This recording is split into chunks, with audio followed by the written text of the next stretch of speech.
चौथी बात है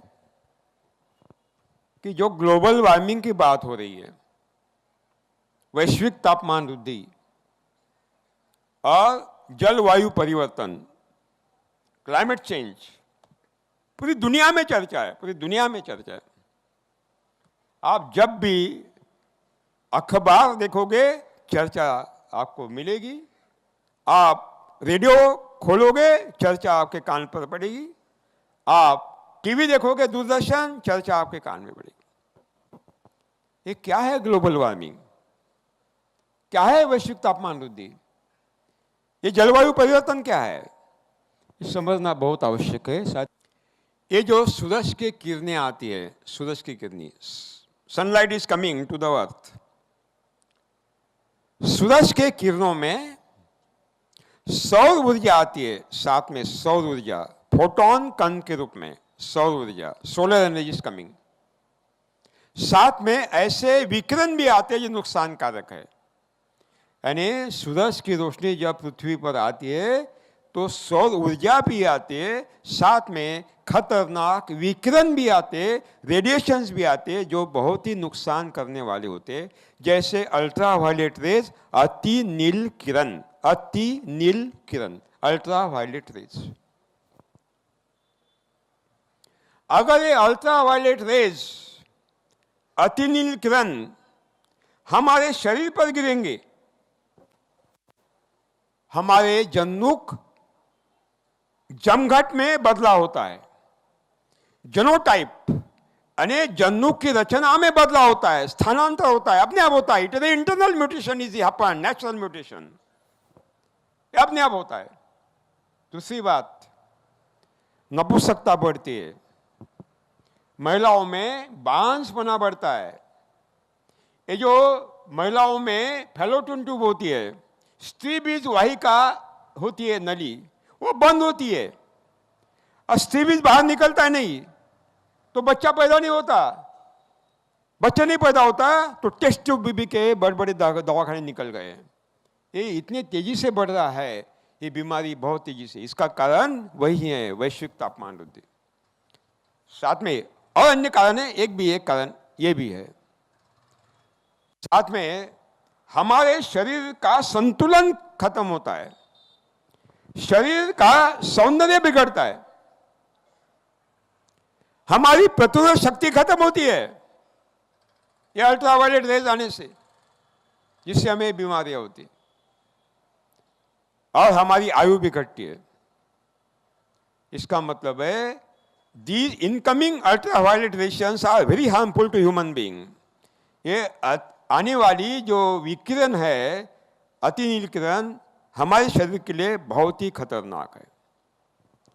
जब ये अल्ट्रावायलेट रेज, अति नील किरण हमारे पौधों पर पड़ती है, फसलों पर पड़ती है, तो फसल के जन्नुक रचना में बदलाव आता है, जन्नुक स्थानांतर होता है, जीन ट्रांसफरेंस इज हैपेंड, और साथ में उत्पादन क्षमता बहुत तेज गति से कम होती है, प्रतिरोध शक्ति खत्म होती है, नई नई बीमारी आती है, नई नई कीट आते हैं और फसल बर्बाद होती है।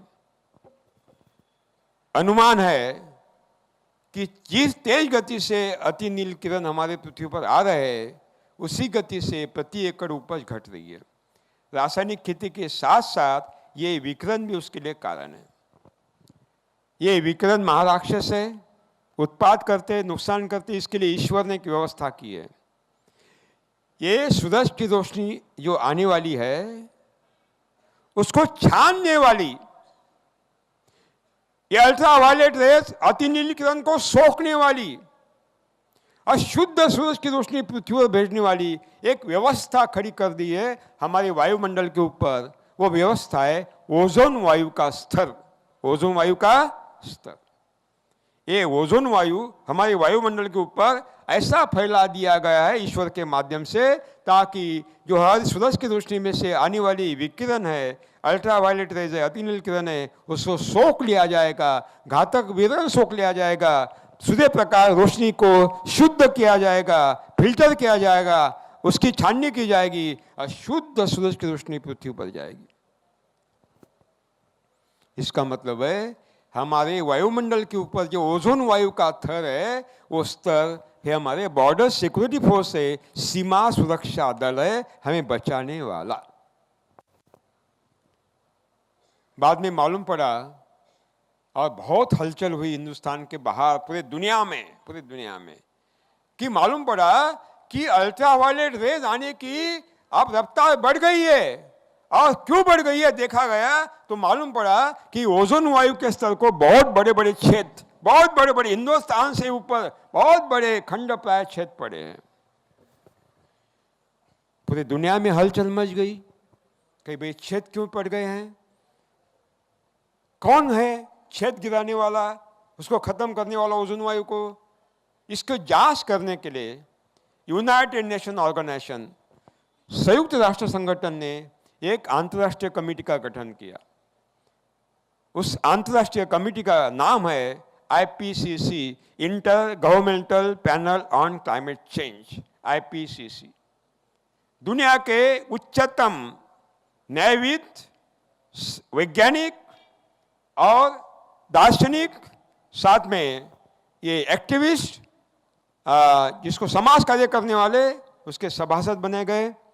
और सौभाग्यवश डॉक्टर राजेंद्र पचौरी, हमारे देश का वैज्ञानिक, उसका मुखिया बनाया गया, उसके डायरेक्टर बनाए गए। फिर उन्होंने खोज चालू कर दी कि ये ओजोन क्यों खत्म हो रहा है, ओजोन खत्म करने का काम कौन कर रहा है। और काफी खोजबीन के बाद मालूम पड़ा कि ओजोन खत्म करने वाले कुछ वायु है जो ओजोन को खत्म करने वाले। और ओजोन को खत्म करने वाले उस वायु का नाम दिया हरित गृह वायु, यानी ग्रीन हाउस गैसेस। अनेक हरित गृह वायु है, उनमें से 4 महत्वपूर्ण हैं। एक है कार्बन डाइऑक्साइड, कार्बाम्ल वायु, कर्बद्वीप प्राणिद वायु, हरित गृह वायु,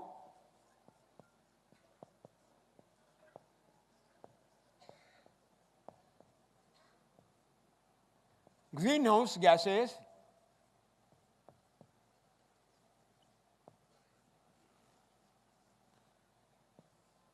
एक है कार्बन डाइऑक्साइड, हिंदी में हम गुजराती में कर्बद्वीप प्राणिद वायु, अथवा उसका नाम आप रख सकते हैं कार्बाम्ल वायु, हमने मराठी में वही नाम रखा है, अंग्रेजी में कार्बन डाइऑक्साइड।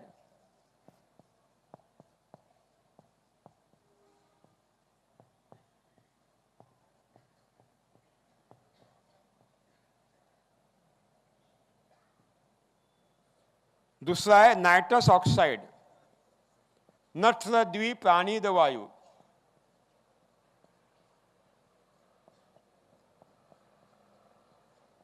सीधा नाम रखेंगे नत्राम्ल वायु।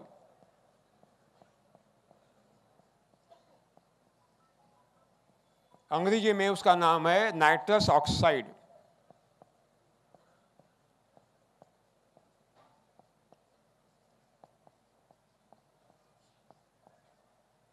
नाइट्रस ऑक्साइड वायु।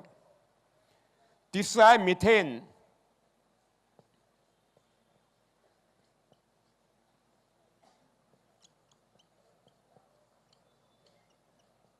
मीथेन।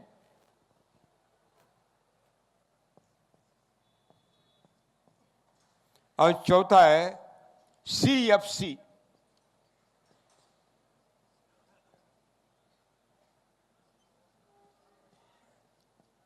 वायु, क्लोरोफ्लोरोकार्बन वायु।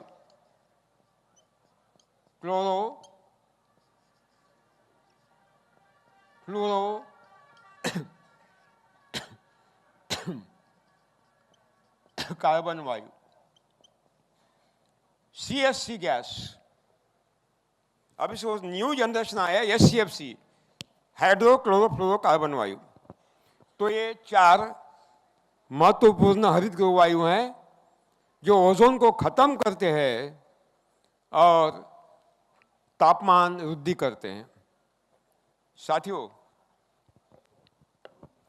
ये क्या करते हैं?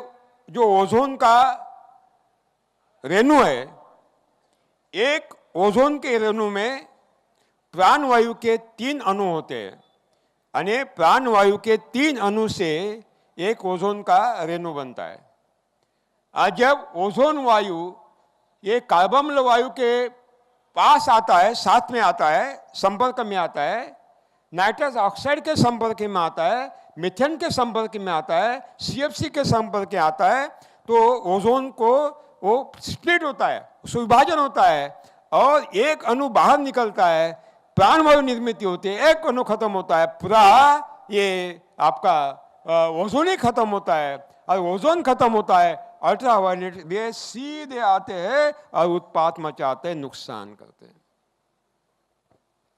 इसका मतलब है अगर ओजोन को बचाना है तो इनका उत्सर्जन बढ़ाना है या घटाना है? घटाना है, घटाना है, घटाना है, घटाना है। साथ में ये क्या करते हैं? ये हरितगृह वायु इनकमिंग हीट, सूरज के रोशनी के साथ जो उष्मा आता है, हीट आती है, उसको सोख लेते हैं। आउटगोइंग हीट, दिन भर हमारी पृथ्वी तपती है सूरज की रोशनी से, और रात को ये उष्मा आसमान में जाता है, उसको भी सोख लेते हैं। यानी आने वाली उष्मा को सोख लेते, हीट को, जाने वाली उष्मा को सोख लेते, इसके उनका तापमान बढ़ता है और ग्रीन हाउस का तापमान बढ़ता है, यानी वायु का तापमान बढ़ता है, हवा का तापमान बढ़ता है। हम क्या बोलते हैं उसको? क्या बोलते हैं? ग्लोबल वार्मिंग बोलते हैं, ग्लोबल वार्मिंग, वैश्विक तापमान वृद्धि। वैश्विक तापमान, इसका परिणाम आपने देखा कितना खतरनाक है। साथियों, वैश्विक तापमान वृद्धि करने वाले ये हरितगृह वायु, ग्रीन हाउस गैसेस, 2 तरह के उत्पाद करते हैं, आपने तो समझ लिया। हमारे पास इसका विकल्प है, इसका उत्सर्जन ही रोकना है। क्या करना है? इसका उत्सर्जन रोकना है।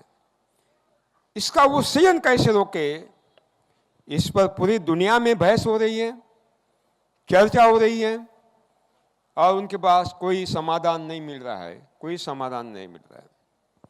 बल्कि तापमान दिनों दिन बढ़ रहा है।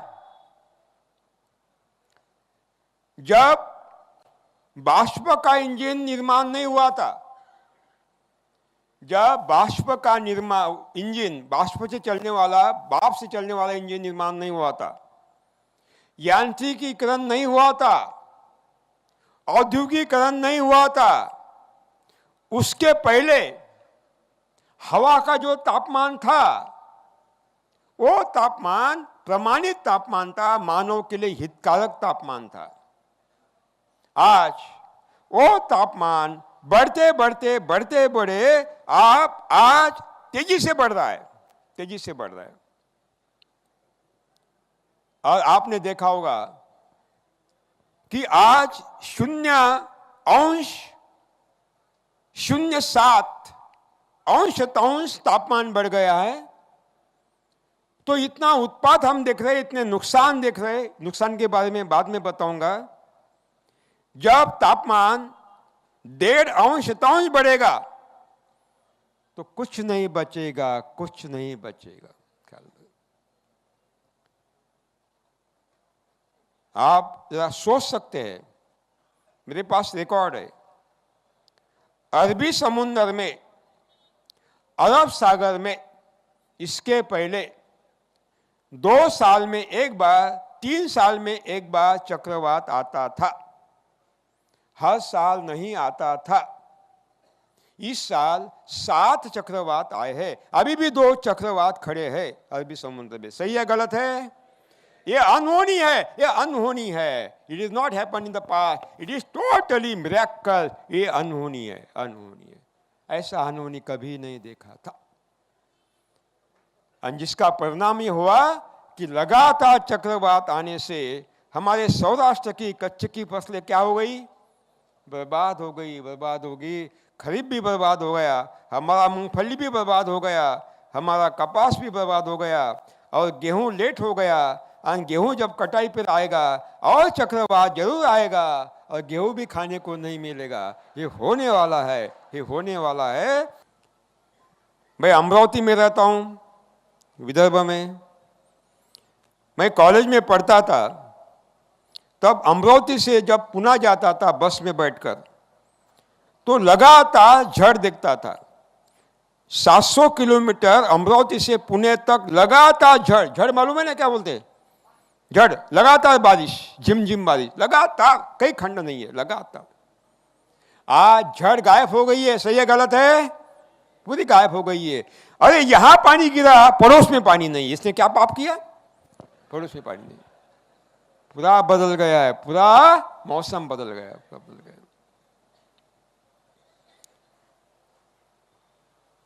सूरज के दक्षिणायन पथ में कभी भी ओले गिरना मैंने नहीं देखा था। ओले माने क्या बोलते आप? हाँ, बर्फ पड़ता है ना, ओले कभी नहीं देखा था, कभी नहीं देखा था। उत्तरायण में देखता था। संक्रांति के बाद ओले गिरते थे। संक्रांति के पहले दक्षिणायन में कभी ओले नहीं गिरते थे। अक्टूबर में ओले गिर रहे, अक्टूबर में ओले गिर रहे। अनहोनी है, अनहोनी है।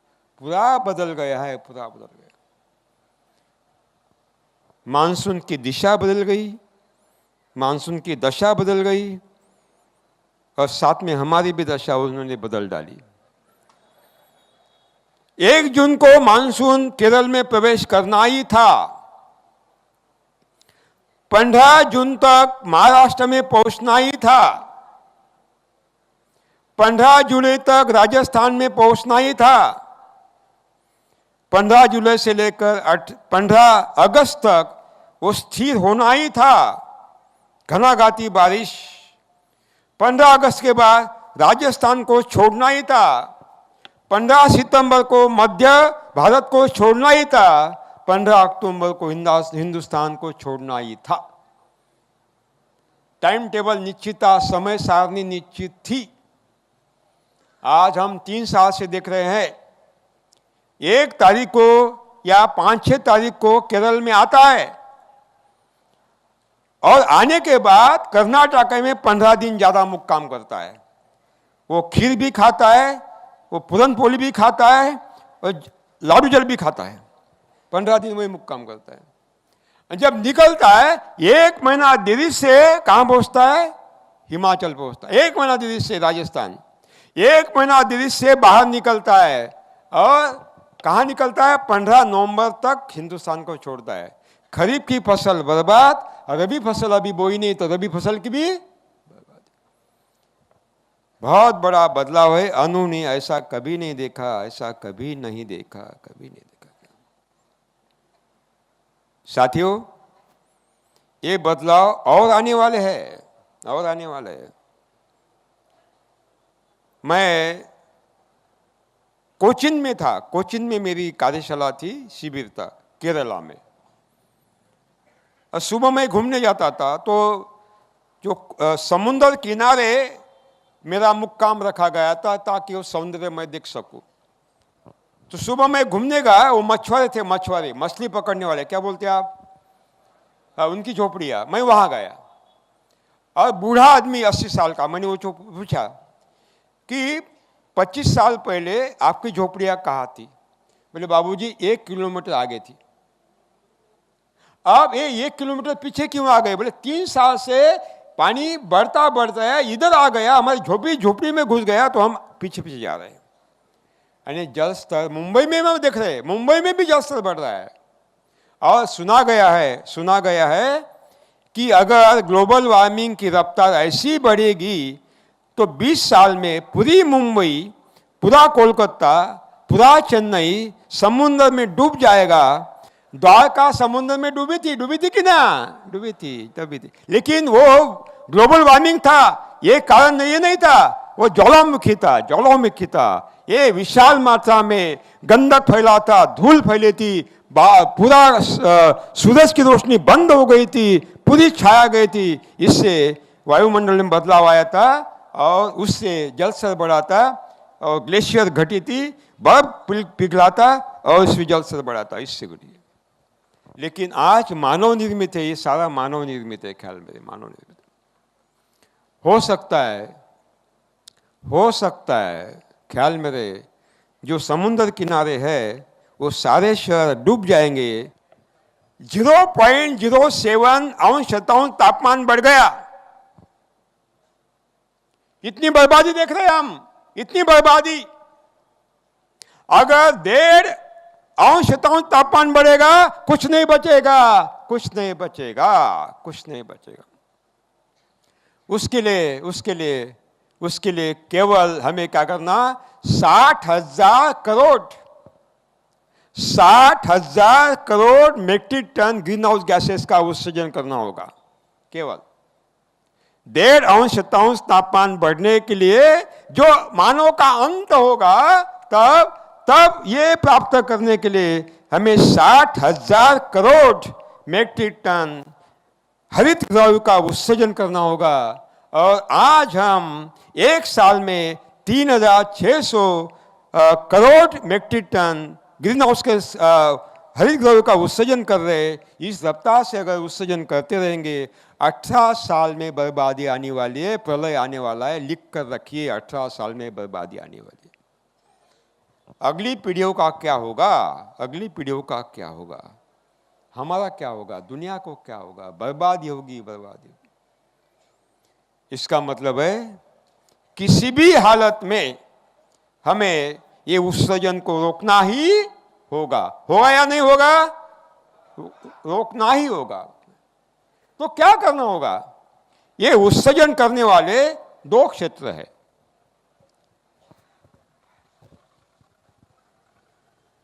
There are 2 sources of the greenhouse emission.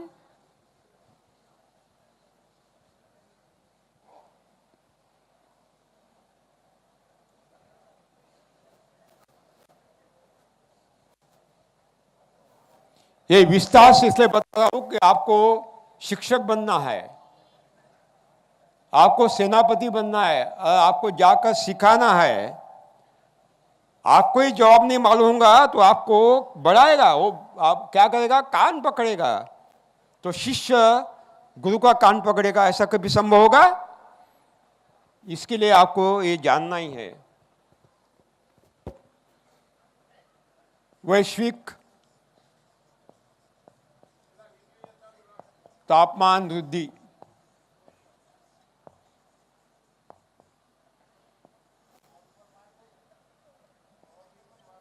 कारक तत्व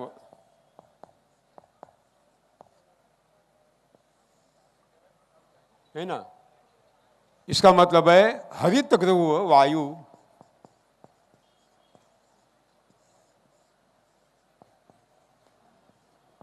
उत्सर्जन करने वाले स्रोत, जिसको हमें रोकना है।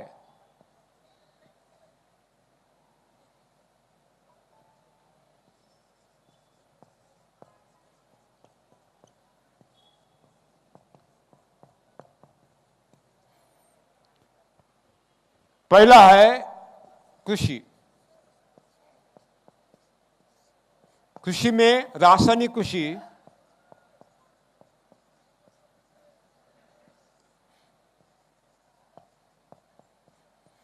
जैविक कृषि,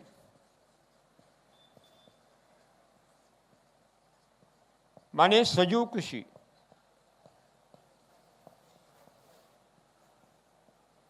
organic farming, chemical and organic.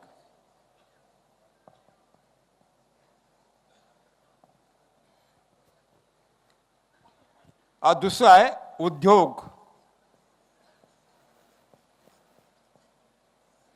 तीसरा है पाश्चात्य भोगवादी जीवन शैली। पाश्चात्य भोगवादी मानवीय जीवन शैली, ये सब लिखिए आप।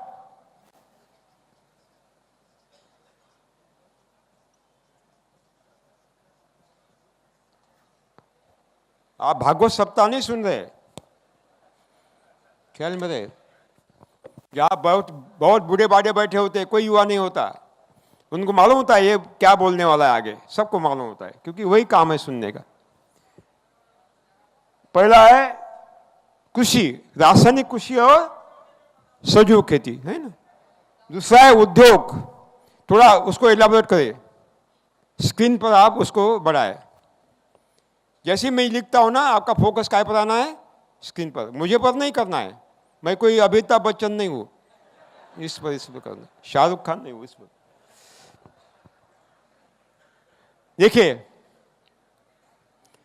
रासायनिक कृषि में है ना, जब भी आप रासायनिक कृषि से पैदा हुआ चारा पालतू प्राणियों को खिलाते हैं, जब भी आप रासायनिक कृषि से पैदा हुआ चारा पालतू प्राणियों को खिलाते हैं, गाय बैल भैंस को खिलाते हैं, उनके गोबर गौमूत्र के विघटन से विशाल मात्रा में ये ग्रीन हाउस गैसेस उत्सर्जित होते हैं।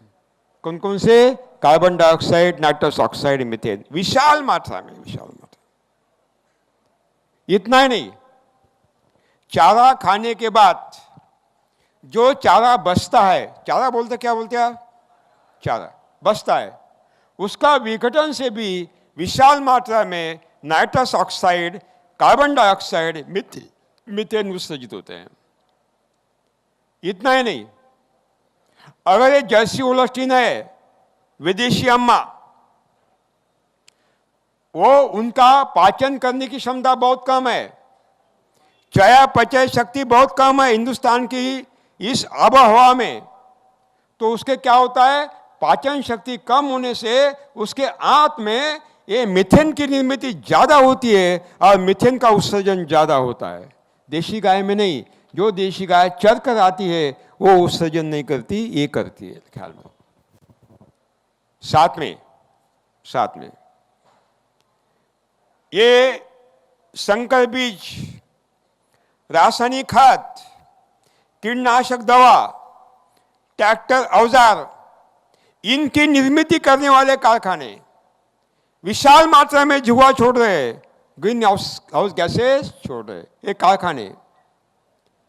ये बीज, खाद, दवा, ट्रैक्टर निर्माण करने के लिए जो कच्चा माल चाहिए, वो कच्चा माल लाने के लिए धुलाई ट्रक, ट्रैक्टर से, रेलवे से, पक्का माल किसानों तक पहुंचाने के लिए खाद, बीज, दवा, जो डीजल खर्च होता है, वो डीजल जलने से विशाल मात्रा में ग्रीन हाउस गैसेस का उत्सर्जन होता है, विशाल मात्रा में। इतना ही नहीं, इनकी बिजली चाहिए, और आपको मालूम है अधिकतम बिजली कोयला जलाकर होती है, निर्माण होती है, थर्मल पावर स्टेशन से होती है, अश्मिक बिजली केंद्र से होती है, और कोयला जलता है, विशाल मात्रा में ग्रीन हाउस गैसेस का उत्सर्जन होता है। ये बड़े बड़े कारखाने, संकर बीजों के, जन्म रूपांतरित बीजों के, बीटी कपास के, बड़े बड़े रासायनिक खाद के कारखाने, कीटनाशक दवाओं के कारखाने, फंगिसाइड के कारखाने, ट्रैक्टर के कारखाने, औजार के कारखाने, भवन निर्माण, बहुत बड़ा इंफ्रास्ट्रक्चर, बहुत बड़े बिल्डिंगे, इनके बिल्डिंगे बनने के लिए, कारखाने बनने के लिए ईंट चाहिए, सीमेंट चाहिए, लोहा चाहिए, रेती चाहिए। ये सीमेंट के कारखाने, ये रेत के कारखाने, ये अपने ईंट के कारखाने, ये स्टील के कारखाने विशाल मात्रा में धुएं छोड़ रहे हैं, ग्रीन हाउस गैसेस का उत्सर्जन कर रहे हैं। इतना ही नहीं, ये बीज पैदा करने वाले कंपनियों के अधिकारी, कर्मचारी, रासायनिक खाद पैदा करने वाले कारखानों के, उद्योगों के कर्मचारी, अधिकारी, कीटनाशक दवा निर्माण करने वाले कारखाने के, उद्योगों के कर्मचारी, अधिकारी, ट्रैक्टर, औजार करने वाले उद्योगपति के, उद्योगों के कर्मचारी, अधिकारी, ये सारे के सारे जो अपनी कारें चलाते हैं, वो कारों के माध्यम से जो उत्सर्जन होता है वो भी विशाल मात्रा में उत्सर्जन होता है। इसका मतलब है पूरी की पूरी रासायनिक कृषि ये ग्रीन हाउस गैसेस को उत्सर्जन करने वाली, हरित वायु को उत्सर्जन करने वाला है, विशाल मात्रा में उत्सर्जन करने वाला बहुत बड़ा कारक तत्व है, बहुत बड़ा कारक तत्व है। तो मुझे बताइए, अगर रासायनिक कृषि इतना खतरनाक काम करती है, विशाल मात्रा में ग्रीन हाउस गैसेस का उत्सर्जन करती है, इतना ही नहीं, अब आप धान की खेती में पानी भरते और गन्ने में भी पानी भरते हैं, और सवाल पैदा होता है कि गन्ने में पानी है, पानी में गन्ना लगाया है। और जब धान की खेती में पानी भरते हो, गन्ने की खेती में पानी भरते हो, पूर्व फसल के अवशेष सड़ने लगते हैं, और सड़ने के माध्यम से विशाल मात्रा में मीथेन की निर्मित होती है। एक ग्रीन हाउस गैस है, हरित वायु है, उत्सर्जन करता है और फैलता है। कुल मिलाकर पूरी की पूरी रासायनिक कृषि इसके लिए कारक है। ये तो ठीक है। अब उद्योग के बारे में, जैविक खेती के, सजीव खेती के बारे में कहेंगे हम। सजीव खेती में कैसे उत्सर्जन होता है, देखिए, ये गोबर का खाद है, क्या बोलते हैं उसको आप गुजराती में? हाँ, गोबर का खाद है। कंपोस्ट है, वर्मी कंपोस्ट है, बायोडायनामिक है ना, ये ईएम सॉल्यूशन है, ये पंचगव्य है, दशगव्य है, ये खल्लिया है, केक, ऑयल केक, ये फर्टिलाइजर है, ऑर्गेनिक फर्टिलाइजर, ये 50 किलो की थैली में बेचे जा रहे जैविक खाद। इन सारे खादों में 40% स्थिर कार्बन होता है। इन सारे खादों में, सजीव खेती के सारे खादों में, संसाधनों में 40%, 46% स्थिर कार्बन होता है, स्टेबल कार्बन होता है।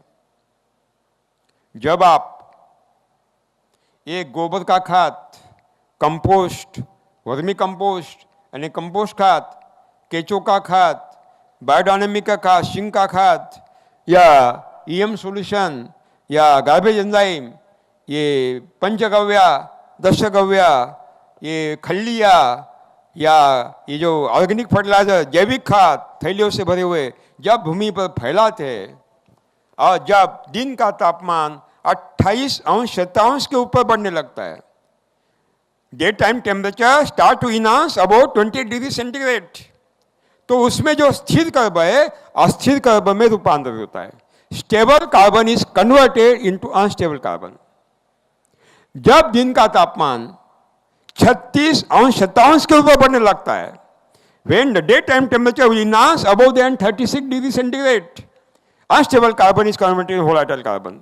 जब दिन का तापमान 36 अंश 27 के ऊपर बढ़ने लगता है, तो ये अस्थिर कार्बन, उड़नशील कार्बन, भगोड़े कार्बन में रूपांतरित होता है। सारा कार्बन मुक्त होता है, सारा कार्बन मुक्त होता है, भूमि में संग्रहित न होता, सारा कार्बन मुक्त होता है। और इस कार्बन को रासायनिक अभिक्रिया हवा में प्राणवायु से होती है, प्राणवायु से उसकी रासायनिक अभिक्रिया होता है, उनका मिलन होता है, और प्राणिजी भवन क्रिया होती है, ऑक्सीडेशन प्रोसेस होता है, जिससे कार्बन डाइऑक्साइड निर्माण होता है विशाल मात्रा में, विशाल मात्रा में। ये कार्बन डाइऑक्साइड उत्सर्जित हो गया, पूरा का पूरा हवा में चला जाता है, नष्ट नहीं होता, 120 साल रहता है। ये ग्रीन हाउस गैसेस है, हरित वायु है, विनाश करता है, विनाश करता है, तापमान बढ़ाता है, विनाश करता है। ख्याल साथ में नाइट्रस ऑक्साइड भी जाता है और मीथेन भी जाता है। ये मीथेन 20 साल रहता है, नष्ट नहीं होता, 20 गुना। बाकी सारा यूरिया भूमि में रहता है अमोनिया के रूप में। जब अमोनिया मुक्त होता है तो डीनाइट्रेटिंग बैक्टीरिया अमोनिया का रूपांतर नाइट्रोजन में करता है, क्योंकि काम नहीं है नाइट्रोजन को, जड़ों ने ले लिया, बाकी बचा हुआ है। आप यूरिया डालते हो, फेंक देते हो, ट्रक लोड फेंक देते हो, और फिर ये नत्र वायु, नाइट्रोजन वायु हवा में जाता है, प्राण वायु से उसकी रासायनिक अभिक्रिया होती है, ऑक्सीडेशन होता है, प्राणिजीवन होता है, नाइट्रस ऑक्साइड बनता है, विशाल मात्रा में हवा में जाता है। ये ग्रीन हाउस गैसेस से ये पूरा का पूरा बर्बादी करता है। ये सारी व्यवस्था है ये विनाशक है, लुटेरू है, महाखतरनाक है, महाखतरनाक। देखिए, ग्लोबल वार्मिंग बढ़ाने का काम जो व्यवस्था कर रही है रासायनिक कृषि के माध्यम से, सजीव खेती के माध्यम से, उनका कोई दोष नहीं है, उनका कोई दोष नहीं है। भारतीय संविधान में ऐसा कोई कानून पारित नहीं हुआ है कि जो किसानों को कहता है आपको यूरिया डालना ही पड़ेगा, आपको रासायनिक खाद डालना ही पड़ेगा, आपको कंपोस्ट, वर्मी कंपोस्ट डालना ही पड़ेगा, गोबर का खाद डालना ही पड़ेगा, आपको एंडोसल्फान डालना ही पड़ेगा, आपको सारा रासायनिक कृषि, जैविक खेती, सजीव खेती करना ही पड़ेगा, नहीं तो फांसी दिया जाएगा। ऐसा कोई कानून है? नहीं है, नहीं है। कंपनी के लोग आपके घर में आते हैं बताने के लिए? नहीं आते, नहीं आते। एक कृषि अधिकारी आते, कंपनी के नहीं आते। इसका मतलब है कंपनियों का कोई दोष नहीं है, व्यवस्था का कोई दोष नहीं है, दोष हमारा है। निर्णय किसने लिया मुझे बताइए? रासायनिक खाद डालने का निर्णय किसने लिया? हमने लिया। दोषी कौन है? हम है, दोषी हम है।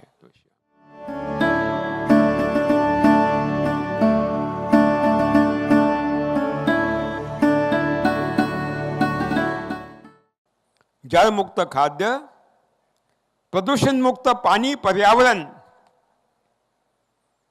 चिंता मुक्त जीवन, कर्ज मुक्त जीवन, ऋण मुक्त जीवन, सुखी आनंदी जीवन मिलना हर सजीव का, हर मानव का जन्म सिद्ध अधिकार है, जन्म सिद्ध अधिकार है। ये हमारा अधिकार हमसे छीन लिया गया है एक विश्वव्यापी शोषणकारी महाव्यवस्था के माध्यम से।